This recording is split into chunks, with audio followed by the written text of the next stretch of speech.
Hey guys, XJ9's here, and today is going to be a scavenging floor guide. I haven't made one in a while, but I like the method I'm going to do today is the Lumbridge Catacombs in Lumbridge, and you can easily get 5,000 kills plus an hour. I think it's way better than the spiders because the spiders I think are only 3,000 kills an hour around, so it's significantly better for components. The most important thing to have for this guide, obviously, is to have scavenging 4. And I put it on the top just because it's level 20. Level 20 equipment with Scavenging 4 is significantly better. So do try to get some kind of piece of gear to level 20 before doing this. As it will, long term, it'll increase your gains a lot just because of how Scavenging 4 scales. Everything else I'm using is just non-degradable stuff.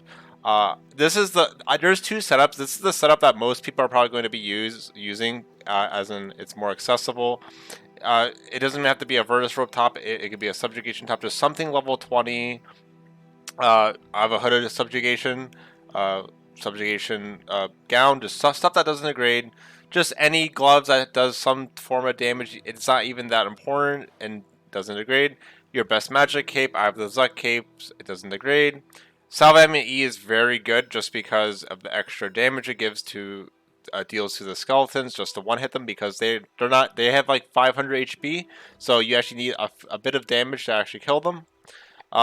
Best ring you have, you can just use a Luck of the Dwarves for the damage bonus. It won't proc at all. It's just some kind of ring that has the highest magic bonus you have. Any boots that don't degrade, a good choice is actually Silverhawk boots just because, well, you can wear them. So if you're going for 99 agility or 120 agility or even 200 mil, you can wear Silverhawk boots in this setup. And if you don't want to use Silverhawks, just use some other boot that doesn't degrade, like subjugation boots. Scripture full, you can use any god book. I'm not actually going to activate it. You could activate it just because it's only like 14k an hour, which is really cheap. I'm not sure how long it's going to be like that, but it's been like that for a while. So you could activate it to get a bit more one-shot potential if you want, but it can be any god book that just gives some kind of damage bonus. I have a quiver. To be honest, it just doesn't matter. I think you can get a rune pouch, but it doesn't really matter because we have a staff of limitless air. If you don't have a staff of limitless air, like you're an Iron Man or something, or I don't know, I don't think it's that expensive at all. Uh, like, you know what? I should probably look at the prices before, but we look at now. It's I don't even know how much this is. So it's made with it's like 4 mil, so it's pretty cheap. But you do need 75 crafting, and it can be assisted, so pretty easy to get, honestly. If you don't have this, you could just use some kind of 2H staff, like a staff of light even, and just use the best spell you have. Uh, Although the stuff light, if it's tier 70, you should just use like airwave instead of surge. Very minor, but doesn't really matter. I have a limited air rune, so I'm using the best spell I have. The other important thing that will significantly increase your kills per hour is, I'm sorry, I'm making sure my camera's on and stuff, is chroming 4. Chroming 4 is pretty much key to really get a lot of kills per hour. Equilibrium 4 and Bruce's 3 aren't really needed. They help, but they're not needed. If you can't get these perks for whatever reason, just use chroming 4. You do need to get enough rep in Governance 2 to actually use chroming 4. Just do your research how to get chroming 4, and there you go. But I do recommend maybe getting some kind of perk, any type of damage perk, with an extreme invention and ancient invention is still a problem. Talking about scavenging 4 though, you can get scavenging 4 very easily at 85 invention. You can also boost it with an extreme invention if you're, I think, 96 herbler or 95, and your chances increase as you go up. So I highly recommend getting at least 85 invention and then using an extreme invention to get 102 before attempting to get scavenging 4.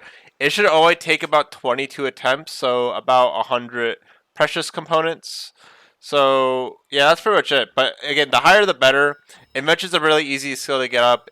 You can easily get 99 invention and then use an extreme invention and easily get it within, like, I don't know, 18 tries, 16. But again, it's very easy to assemble rubies in the auto dismantler. My inventory Is this just the stuff that the skeletons drop? To be honest, the which one? The tin or iron? Oh, the iron stone spirit's kind of worthless. So if you don't want to bring like some things like again like the iron stone spirit or even earth runes, you won't get many of them. You can get rid of these and put like 2 more aggression potions or an extra smoke devil pouch and an aggression potion. But I just do it just for the sake of it. And to be honest, I might modify it with this setup just because space is more crucial and limited. I have let the time sticks and spirit weed sticks. Spirit weed is nice to get extra kills with your smoke devil, and length of time is just to have extra aggression timers. It's not even needed, honestly. If you don't want to use them, it's fine.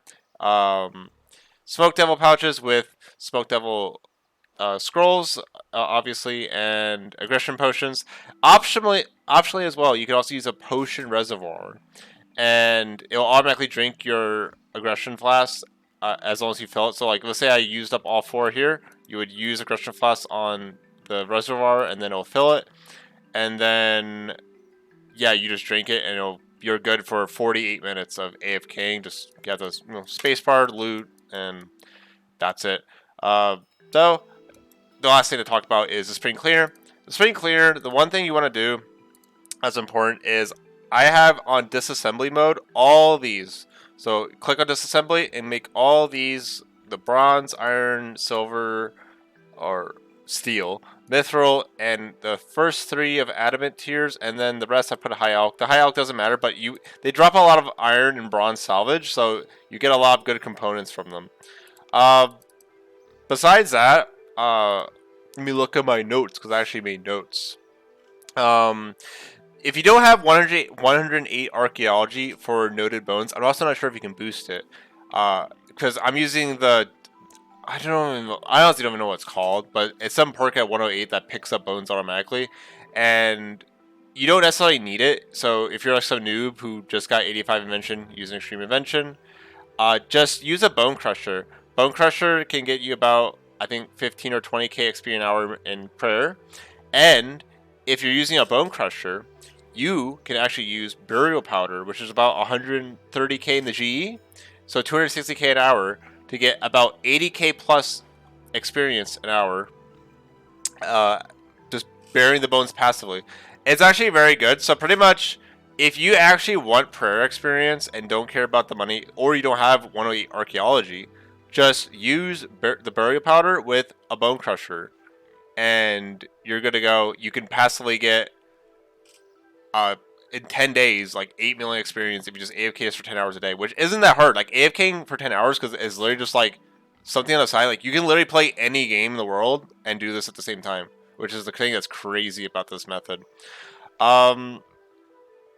Besides that, I honestly think that's it. So we're going to go test out this, and then there's more I want to say, but this is the first setup. So we're going to go to Lumbridge Catacombs, and we're just going to be walking and surging. Okay, I'm not clicking surge. Apparently I'm not clicking surge. Oh, this is the wrong bar, guys.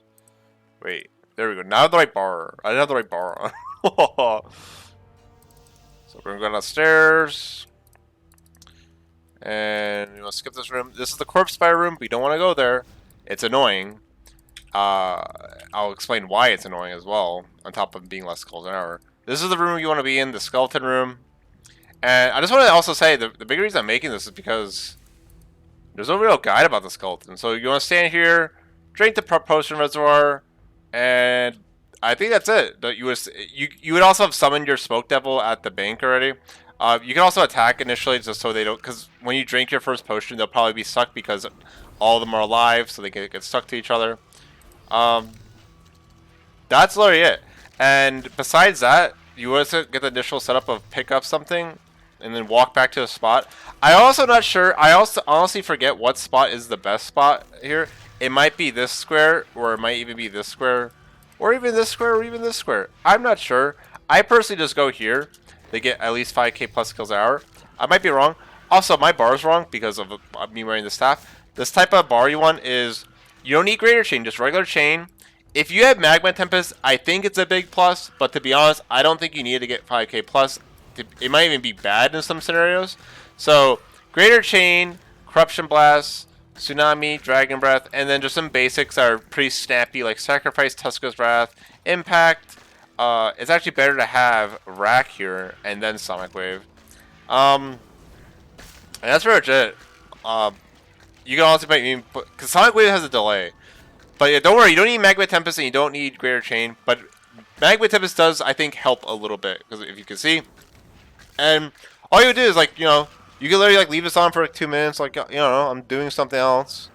And then, oh, just click, and there you go. Everything's looted. And the thing I like about this over Corpse Spiders is the fact that all the loot is in one spot.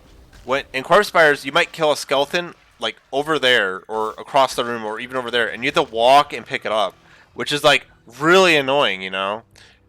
Like, this is, like, the laziest method you could ever do. Okay? And again, optionally, 14k an hour, you can just put it on the scriptural full to potentially one-shot. Because you notice, I'm not always one-shotting these guys. Or, to be honest, I might be lying. But, like, Magma Tempest especially cannot one-shot. Sometimes it can two-shot. Sometimes it'll even three-shot. So, it can help the Magma Tempest a little bit. I want to show one more setup, though. I'm just kind of observing how they act. See that Corruption Blast almost killed them, didn't quite kill them, though. Again, the more it kills, the better. And, yeah, that's pretty much it. You just literally stand here. I can AFK here because of my sticks for another, like, 30 minutes. And then all I have to do is use Potion on my Potion Reservoir, and I believe it'll fill it, right? Or maybe I have to click Activate first, I don't know. And I think I have to click Activate, then fill it. I honestly don't really know. I haven't used this in forever. But that's all you gotta do. And it's really cheap. And if you don't have Potion Reservoirs for whatever reason, like you don't want to use them, they're annoying, you can just, you know, click on the potion, and, you know, you can leave your sounds on. Like, let's go to game settings, and I believe it says sound effects. Just leave sound effects on, so you would just hear... Attack, please.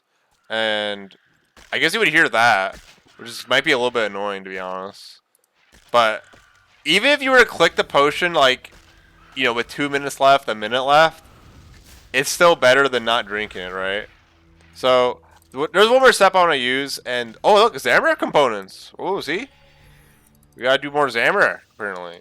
I've only, this is a sidetrack, but you know, I've kind of done the boss a little bit, not that much. I've only just started playing the game again a little bit. The other setup I was using for a while before I made this video was this setup, and this setup has, and I'll walk to the catacombs just to demonstrate it.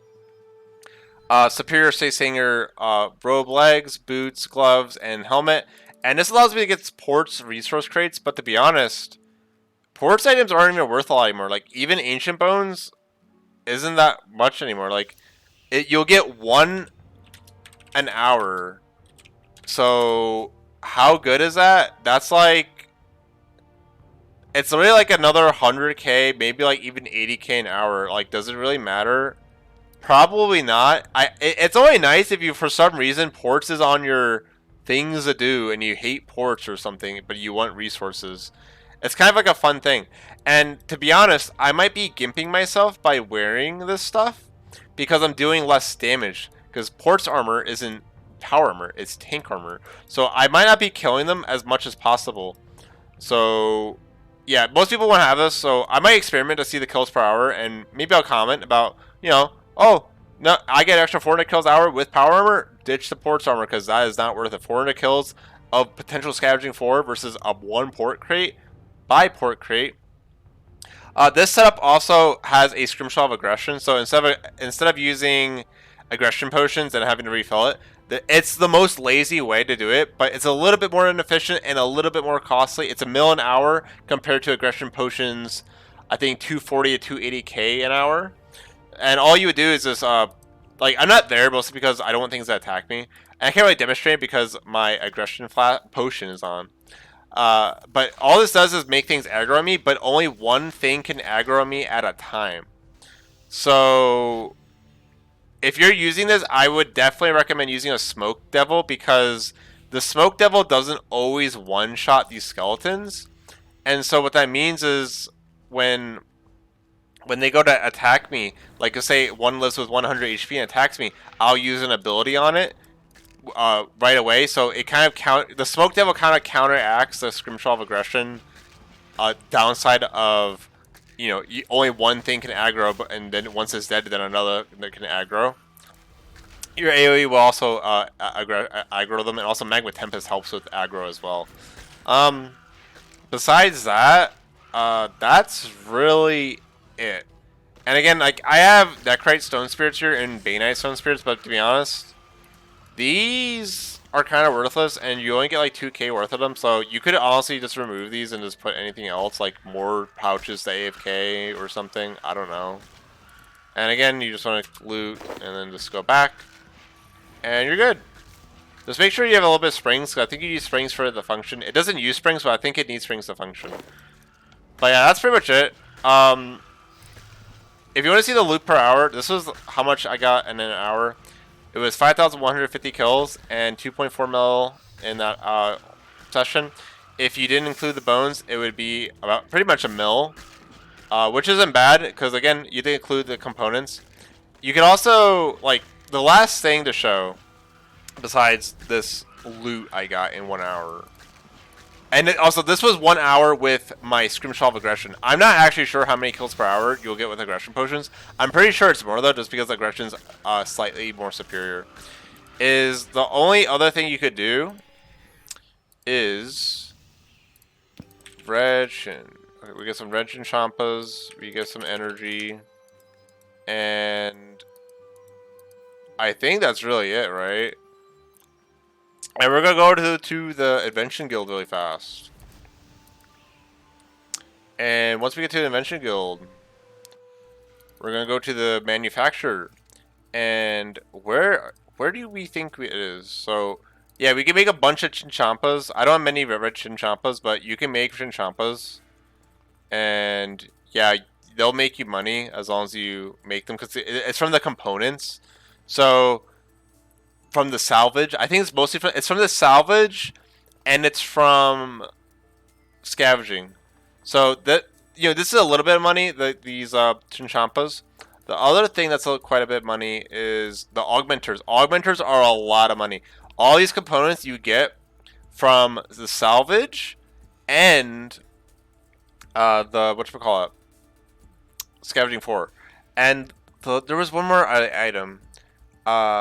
Equipment siphons. Yeah, equipment siphons, again, you get these from, I believe, the Scavenging 4. Yeah, I think you definitely get these from Scavenging 4, because if you go to uncommon materials, it's here. Yep, dexterous components and precious components are there. You can make siphons. So I think in the Chinchampas about like 30-40 mil. Like right now I can make 30-40 mil Chinchampas. I think I can make 60 mil worth of siphons, and I think I can actually make, I think 450 mil. I can make 1,000 augmenters right now. Which, how long would that take? That would take a long time. So I think that's like an hour of AFKing. But I can make 1,000 augmenters, which is like 450 mil. So that's a lot of the money as well. So yeah, on top of that, it's invention components. So like I went from 1 to 8 noxious in the past like week, for an instance of doing this. I went from I think it was like 15 sour to 27. I know I might be, I think it's wrong. I got like a lot of armor roll. It's really good. So especially third age. Third age is very nice, because one perk I want to get for Zamrock is, instead of Lucky 6 Mobile, I want to get Lucky 6 Demon Slayer. So it's just really nice to get these components, especially with the release of Necromancy coming up. You don't know, maybe there's going to be a new perks. Maybe there's certain perks that are really good with Necromancy you need to make into a weird combination. So yeah, I definitely recommend doing this. I'm going to probably make another guide about Flash Powder Factory, just because of the bonus helmet. Because that's kind of important for Necromancy to make overloads, you know, before the big update. So yeah, that's, I think, pretty much it. I'm gonna, like, you can ignore this video at this point, but I'm just making sure, I'm reading my notes. I made a little bit of notes, so I'm reading, see if there's anything left. I don't edit things, so you really get to know me, you know. Oh, the only other note is that if you do things in between, like, if you only plan on doing this for like an hour a day and then like doing PVM, I really don't recommend using the archaeology relic, right? Because it costs like 400k to swap. So, or even no 800k to swap it, like back and forth, like from a PVM relic to an archaeology relic. So, yeah, if you're gonna do this method, do it for at least 3 hours if you're burying the bones. But again, it's I forgot to mention too. If you're, I'll probably put it in the description or comments, honestly. But if you're doing this for prayer experience, it's worth 145 dinosaur bones an hour, which is the equivalent of 2.9 mil. So again, if you look at paint, I got 1.4 mil worth of bones, right? However, if you're using the burial powder with a bone crusher, you actually get 2.9 mil worth of experience, if that makes sense. And it's essentially lossless in a way, as in you're training prayer while doing something else. You're not at a bank just sitting there. I know prayer's fast, but maybe some people would like to train prayer like this and just get it passively up. It's cheap. It's very cheap to get it like this, and I know prayer's cheap anyway, but it's still an interesting method. Like, oh, let's get 120 prayer out of the way. That's a long-term goal. I'll have so many components. So that's pretty much it. Tell me if you like the guide. I'm only making this guide just because there hasn't been a Scavenging 4 guide in forever. So I just thought I'd keep making an update one with 2 different setups. And yeah, that's it. So catch you around. Bye.